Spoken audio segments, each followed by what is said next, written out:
नमस्कार दोस्तों, स्वागत है आपका हमारे YouTube चैनल पे। दोस्तों, कुछ दिन पहले मध्य प्रदेश में खेल पुरस्कारों की घोषणा हुई और हमारे कुछ सब्सक्राइबर और कुछ हमारे संस्था के मेंबर ने ये डिमांड की कि खेलों पे एक वीडियो बनना चाहिए। तो दोस्तों, वीडियो का परिचय बताने के पहले मैं कुछ जनरल बातें आपसे कर लूँ। दोस्तों, जो भी पेपर के पैटर्न हैं, जो भी पेपर इस समय हो रहे हैं, तो उस पेपर का जो कलेवर है, जो पेपर का सिलेबस है, उसमें ये लगातार प्रयास ये किया जा रहा है कि आपसे केवल वही चीज़ें पूछी जाएं जिनको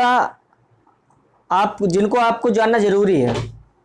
जैसे वर्तमान में जो चीज़ें घट रही हैं, वर्तमान में जो घटनाएं समसामयिक घटना घट रही हैं, आप उनके बारे में कितना ज़्यादा जानते हैं। जबकि जो चीज़ें लिखी लिखाई हैं इतिहास भूगोल की, वो चीज़ें अब कम पूछी जाती हैं। वर्तमान में करंट अफेयर का बर्डन ज़्यादा हो रहा है, चाहे आप एमपी के एग्ज़ाम में ले लें, चाहे आप सेंट्रल गवर्नमेंट के एग्ज़ाम में ले लें। तो दोस्तों, सारे पेपर को अगर आप एक बार अच्छे से टैली करें तो हर पेपर में कम से कम 1 से 2 सवाल स्पोर्ट्स या खेल से ज़रूरी होते हैं। तो यहाँ पर दोस्तों उपस्थित हुए हैं जो देश के और मध्य प्रदेश के प्रमुख खेल पुरस्कार हैं, उनके बारे में। तो दोस्तों, यहाँ पर हम डिस्कस करेंगे जो खेल पुरस्कार हैं वो कौन कौन से हैं और उनके कौन कौन से वर्तमान में 2019 में किसे किसे ये इनाम दिया गया है, और उनसे जुड़े हुए जो भी फैक्ट हैं, जैसे वो पुरस्कार कब स्टार्ट हुआ, किसे दिया जाता है, इसकी इनामी राशि कितनी है। तो इससे जुड़े हुए जो भी फैक्ट हैं, हम सारे खेल से जुड़े हुए सारे सवालों को एक ही वीडियो में आपको देने का पूरा प्रयास करेंगे। तो दोस्तों, यहाँ पे हम स्टार्ट करते हैं खेल पुरस्कार भारत के भी और मध्य प्रदेश के भी। तो यहाँ पर हम पहले बात करेंगे हमारे मध्य प्रदेश के पुरस्कारों के बारे में। दोस्तों, खेल इंसान के जीवन का बहुत महत्वपूर्ण हिस्सा होता है और वो आपके करिकुलम एक्टिविटी का बहुत इंपॉर्टेंट रोल प्ले करता है आपके जीवन में। तो खेल आपको स्वस्थ तो रखता ही है, साथ ही साथ जो आपका फ्यूचर है उसको भी बहुत ब्राइट करता है। तो मध्य प्रदेश में खेलों को बढ़ावा देने के लिए और खेलों से जुड़ी हुई संस्थाओं पर निगरानी रखने के लिए एक विभाग बनाया गया, एक मंत्रालय बनाया गया, जिसे हमने नाम दिया है खेलकूद और युवक कल्याण विभाग। 1 अक्टूबर 1975 को खेलकूद और युवक कल्याण विभाग की स्थापना की गई, जिसको आप खेल विभाग भी बोल सकते हैं। तो वर्तमान में यशोधरा राजे सिंधिया इस विभाग की मंत्री हैं। तो सवाल ये करंट अफेयर से भी पूछा जा सकता है कि वर्तमान में खेल मंत्री कौन है। यशोधरा राजे सिंधिया, और 1 अक्टूबर 1975 को इस विभाग की स्थापना की गई थी। दोस्तों, भारत में खेलों को संचालित करने के लिए एक संस्था बनाई गई है, जिसका सीधा सवाल पूछा जाता है SAI यानी कि स्पोर्ट्स अथॉरिटी ऑफ इंडिया का क्षेत्रीय कार्यालय कहाँ पर है। तो भारत में SAI का हेडक्वार्टर दिल्ली में माना जाता है, जबकि मध्य प्रदेश में भारतीय खेल प्राधिकरण यानी कि SAI, इंग्लिश में स्पोर्ट्स अथॉरिटी ऑफ इंडिया का जो रीजनल ऑफिस है, जो क्षेत्रीय कार्यालय है, वो हमारे मध्य प्रदेश के गोरेगांव भोपाल में है। दोस्तों, इसके अलावा राज्य में स्थापना के साथ, जब राज्य की स्थापना हुई तब से लेकर आज तक कई नीतियां बनी, कई नीतियों में कई बार संशोधन भी लाए गए, पर जो वर्तमान में नई खेल नीति है वो 2005 में लाई गई थी, और जो खेलों के और पुरस्कारों के जो नियम कायदे हैं वो नई खेल नीति के द्वारा संचालित होते हैं। दोस्तों, 2 फरवरी 2000 को राज्य सरकार ने खेल और खेल पुरस्कारों में कुछ संशोधन किए, और जो वर्तमान में जो भी पुरस्कार आपको दिख रहे हैं, ये कि आप अभी आगे पढ़ेंगे, उनमें जो संशोधन किया गया, जो मूल चूल परिवर्तन किया गया, वो 2000 में किया गया। तो अगर हम वर्तमान एस्पेक्ट में बात करें कि राज्य में कौन कौन से पुरस्कार मिलते हैं, तो ये जितने पुरस्कार आपको लिखे गए हैं, Eklavya award, Vikram award, Vishwamitra award, life time achievement award, Prabhas Joshi award, खेल वृत्ति और सम्मान निधि, ये हमारे राज्य में खिलाड़ियों को दिए जाने वाले प्रमुख पुरस्कार हैं। इसके अलावा कोई अवार्ड राज्य के खिलाड़ियों को नहीं दिया जाता। तो दोस्तों, एक सवाल यहाँ से बन सकता है कि निम्न में से कौन सा पुरस्कार केवल मध्य प्रदेश के खिलाड़ियों को दिया जाता है। तो ये सारे अवार्ड केवल MP के खिलाड़ियों को दिया जाता है। दोस्तों, आगे हम डिस्कस करेंगे, एक अलग अलग अवार्ड को लेंगे और एक पुरस्कार से जुड़ी हुई सारी बातों को हम यहाँ पे डिस्कस करेंगे। तो दोस्तों हम बढ़ते हैं अपने अगले स्लाइड की ओर। दोस्तों बढ़ते हैं अपने पहले पुरस्कार की ओर। दोस्तों 29 अगस्त को अपने यहाँ पर मध्य प्रदेश में हमने खेल पुरस्कारों की घोषणा की। तो दोस्तों राष्ट्रीय खेल दिवस 29 अगस्त को मनाया जाता है और 29 अगस्त को मनाए जाने के पीछे कारण ये है कि हॉकी के जादूगर कहे जाने वाले मेजर ध्यानचंद का जन्म 29 तारीख को ही हुआ था। और इनके बारे में एक शानदार चीज़ ये है कि इन्होंने 1928, 1932 और 1936 के ओलंपिक में भारत को स्वर्ण पदक दिलवाया था। तो दोस्तों 29 तारीख को खेल दिवस के अवसर पर अपने मध्य प्रदेश में हमने खेल पुरस्कारों की घोषणा की। तो उसमें से जो पहला पुरस्कार है, हमने एकलव्य पुरस्कार यहाँ पे लिखा हुआ है। तो दोस्तों एकलव्य पुरस्कार के बारे में सारी जानकारी हमने इधर लिखी है और 2019 में जिसे एकलव्य पुरस्कार दिया गया है उसके नाम हमने यहाँ पर लिखे हैं। तो दोस्तों हम देख लेते हैं एकलव्य पुरस्कार क्या होता है और वो दिया कैसे जाता है। दोस्तों हम देखते हैं एकलव्य पुरस्कार। दोस्तों इस पुरस्कार की शुरुआत होती है 1994 में, यहाँ पे लिखा हुआ है। इसमें जो पुरस्कार विजेता है उसकी इनामी राशि पहले 25,000 रुपये थी और वर्तमान में इसकी राशि 50,000 रुपये है। दोस्तों 50,000 रुपये के अलावा इन्हें आने जाने का TADA, ब्लेजर, टाई और एक स्मृति चिन्ह भी दिया जाता है, जिसको मैंने यहाँ पे लिखा नहीं है। सवाल में ज़्यादातर पूछता है राशि कितनी होती है, मैंने 50,000 यहाँ पे आपको बताया हुआ है। दोस्तों यह पुरस्कार साल भर में 15 खिलाड़ियों को मैक्सिमम दिया जाता है। अगर एलिजिबल खिलाड़ी कम ही हैं तो कम को ही देंगे, पर मैक्सिमम हम 15 खिलाड़ियों को साल भर में ये पुरस्कार देते हैं। दोस्तों ध्यान रखने वाली बात यह है कि ये पुरस्कार एक जूनियर वर्ग की कैटेगरी का पुरस्कार है। तो खेलों में जो जूनियर वर्ग माना जाता है वो माना जाता है 19 साल से कम, और जो सीनियर वर्ग माना जाता है वो माना जाता है 19 साल से ज़्यादा। तो यह पुरस्कार मध्य प्रदेश के मूल निवासी खिलाड़ियों को दिया जाता है जो पिछले 5 सालों में कम से कम 2 साल तक, 5 सालों में कम से कम 2 साल किसी भी राष्ट्रीय या अंतर्राष्ट्रीय प्रतियोगिता में राज्य का नेतृत्व किया हो या कि राज्य के ओर से खेले हों। तो ऐसे सारे खिलाड़ियों को हम एकलव्य पुरस्कार देते हैं। यह पुरस्कार जूनियर वर्ग का पुरस्कार होता है और 19 वर्ष से कम आयु के बच्चों को यह पुरस्कार दिया जाता है। तो दोस्तों जो सवाल बना हुआ है पिछले पेपर में वो साफ साफ आया था कि निम्न में से कौन सा पुरस्कार जूनियर खिलाड़ियों को दिया जाता है, उसका जवाब होगा एकलव्य पुरस्कार। दोस्तों यहाँ पर एकलव्य पुरस्कार का परिचय आपने देख लिया और लगभग सारे फैक्ट यहाँ पे लिखे गए हैं। इससे ज़्यादा फैक्ट आपको इस पुरस्कार के बारे में नहीं मिलेंगे। तो दोस्तों ये हुए एक स्टेबल फैक्ट। और दोस्तों इस साइड हम देख रहे हैं कि 2019-20 में जो मध्य प्रदेश के खिलाड़ियों को एकलव्य पुरस्कार दिए गए हैं उनके नाम और उनके खेलों का जिक्र हमने यहाँ पे किया है। तो मैं नाम बारी बारी से बोलता जा रहा हूँ, आप देख लीजिए। आप बाद में इसका एक स्क्रीनशॉट लेके अपने पास रख लीजिएगा। दोस्तों पहला पुरस्कार मिला था आजाद शत्रु शर्मा को कैनोइंग कनाइंग के लिए। अगला पुरस्कार है आदित्य दुबे को सॉफ्ट टेनिस के लिए, ऐश्वर्य सिंह तोमर को शूटिंग के लिए, गार्गी सिंह परिहार को कराटे के लिए, अंशिता पांडे को वुशु के लिए, परम पदम बिरथरे तैराकी के लिए, शंकर पांडे फेंसिंग के लिए, अक्षत जोशी घुड़सवारी के लिए, अनुषा कुटुंबले टेबल टेनिस के लिए, प्रियांशु राजावत बैडमिंटन के लिए, गोविंद बैरागी सेलिंग के लिए। तो दोस्तों ये सारे पुरस्कार गोविंद बैरागी सेलिंग के लिए, ये सारे पुरस्कार जो थे वो सिंगल कैटेगरी के लिए दिए गए थे, यानी कि जो सिंगल कंपटीशन होते हैं उसके लिए दिए गए थे।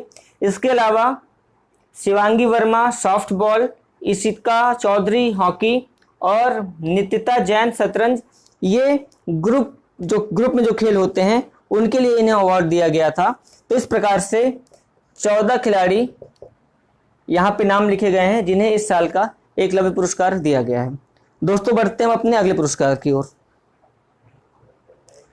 दोस्तों एकलव्य पुरस्कार के बाद हम यहाँ पे देख रहे हैं अपना अगला पुरस्कार विक्रम पुरस्कार। दोस्तों विक्रम पुरस्कार और एकलव्य पुरस्कार में ज़्यादा कुछ खास अंतर नहीं होता है, बस अमाउंट का अंतर होगा और यह किस वर्ग के खिलाड़ियों को दिया जाता है इसमें अंतर आएगा, तो आपको याद करने में ज़्यादा दिक्कत नहीं आएगी। दोस्तों विक्रम पुरस्कार की शुरुआत होती है 1990 में और इसकी जो इनामी राशि है वो 1 लाख रुपए है। पहले ये 50,000 रुपये थी, वर्तमान में 1 लाख रुपए है। दोस्तों इसमें पुरस्कार के साथ खिलाड़ियों को आने जाने रुकने खाने पीने का खर्चा मिलता है, लगभग 50 रुपये पर डे के हिसाब से, और इन्हें ब्लेजर, टाई और एक प्रतीक चिन्ह प्रमाण पत्र के साथ दिया जाता है। दोस्तों ये साल भर में 10 खिलाड़ियों को दिया जाता है। 10 खिलाड़ी मैक्सिमम होते हैं। डिजर्व अगर 7, 8, 6 कुछ भी करते हैं तो उन्हीं को ही दे दिया जाता है। दोस्तों इसमें क्राइटेरिया ये है कि जो खिलाड़ी है वो मध्य प्रदेश का मूल निवासी हो और पिछले 5 वर्ष में कम से कम 3 साल तक 5 वर्ष में कम से कम 2 साल तक वो किसी भी राष्ट्रीय या अंतर्राष्ट्रीय प्रतियोगिता में राज्य को लीड किया हो, राज्य की ओर से खेला हो। तो ऐसे खिलाड़ियों को हम देते हैं विक्रम अवार्ड, और यह पुरस्कार राज्य के सीनियर वर्ग के खिलाड़ियों को दिया जाता है। तो दोस्तों मैंने पहले बताया है कि सीनियर वर्ग माना जाता है खेलों में 19 साल से ज़्यादा, तो मैंने यहाँ पे लिखा हुआ है कि सीनियर वर्ग का पुरस्कार है और 19 वर्ष से अधिक आयु के खिलाड़ियों को यह पुरस्कार दिया जाता है। तो दोस्तों ये हुआ विक्रम पुरस्कार का एक परिचय। ये सारे फैक्ट हैं, इससे ज़्यादा फैक्ट कभी भी नहीं पूछे जाएंगे। दोस्तों इधर हम देख लेते हैं कि 2019-20 का जो विक्रम अवार्ड है वो दिया किसे गया है। दोस्तों यहाँ पे एक नाम बहुत खास होगा, आपके करंट अफेयर के हिसाब से बहुत शानदार पॉइंट बनेगा वो। तो दोस्तों यहाँ पर मैं नाम ले रहा हूँ बारी बारी से विक्रम पुरस्कार के विजेताओं का। राजेश्वरी कुशराम केनोइंग कयाकिंग, फराज खान घुड़सवारी, अद्वैत पागे तैराकी, मुस्कान किरार आर्चरी, जय मीणा सॉफ्ट टेनिस और चिंकी यादव शूटिंग। तो दोस्तों ये सारे नाम हो गए हैं व्यक्तिगत खेलों के लिए, जो खेल पर्सनल खेले जाते हैं अकेले। इसके अलावा यहाँ पे 2 नाम आपको दिख रहे हैं दलीय खेलों के लिए, जो ग्रुप में खेल खेले जाते हैं उनके लिए। पूजा पारखे को दिया गया है सॉफ्ट बॉल के लिए और करिश्मा यादव को दिया गया है हॉकी के लिए। दोस्तों दलीय खेल में पूजा पारखे को सॉफ्ट बॉल के लिए दिया गया है विक्रम अवार्ड और करिश्मा यादव को हॉकी के लिए दिया गया है। दोस्तों यहाँ पे एक कैटेगरी और बनाई गई है दिव्यांग वर्ग, यानी कि ऐसे खिलाड़ी जो कि विकलांग हैं और उन्हें भी विक्रम अवार्ड दिया गया है। तो ये नाम जानकी बाई जूडो जरूर याद रखिएगा, बहुत महत्वपूर्ण पॉइंट बनेगा आपके आने वाले पेपर में करंट अफेयर के हिसाब से, कि दिव्यांग वर्ग, क्योंकि ये एक्स्ट्रा ऑर्डिनरी चीज़ है, एबनॉर्मल चीज़ है। तो दिव्यांग वर्ग में जानकी बाई को अवार्ड दिया गया है जूडो के लिए, और परंपरागत खेलों को भी हमने अपने राज्य में तरजीह दी है, उनके भी खिलाड़ियों को हमने प्रोत्साहन दिया है। तो चंद्रकांत हरडे थ्रो बॉल के लिए इन्हें दिया गया है परंपरागत कैटेगरी में विक्रम अवार्ड। तो दोस्तों यहाँ पर विक्रम अवार्ड से जुड़े हुए सारे फैक्ट, और यहाँ पर विक्रम अवार्ड से जो विक्रम अवार्ड के विजेता हैं 2019-20 के, उनके नाम हमने यहाँ पे देख लिए हैं। हम बढ़ते हैं अपने अगले अवार्ड की ओर। दोस्तों हमारा तीसरा पुरस्कार है और सबसे खास पुरस्कार है, सबसे ज़्यादा पूछा जाने वाला पुरस्कार है विश्वामित्र पुरस्कार। दोस्तों हर पहले दूसरे पेपर में, हर बार के पेपर में सवाल पूछा जाता है कि निम्न में से कौन सा पुरस्कार प्रशिक्षकों को दिया जाता है या कोच को दिया जाता है। तो विश्वामित्र पुरस्कार दिया जाता है खिलाड़ियों को नहीं, बल्कि खिलाड़ियों के प्रशिक्षकों को दिया जाता है। तो दोस्तों इससे जुड़े हुए फैक्ट हमने यहाँ पे लिखे हुए हैं। इस पुरस्कार की शुरुआत होती है 1994 में, और इसमें जो इनामी राशि होती है वो होती है 1 लाख रुपए। दोस्तों इसमें लिमिट नहीं है कि कितने प्रशिक्षकों को दिया जाएगा, तो इसलिए मैंने ये पॉइंट यहाँ पे हटा दिया है। अब हम क्राइटेरिया की बात कर लें कि किसे ये पुरस्कार दिया जाएगा।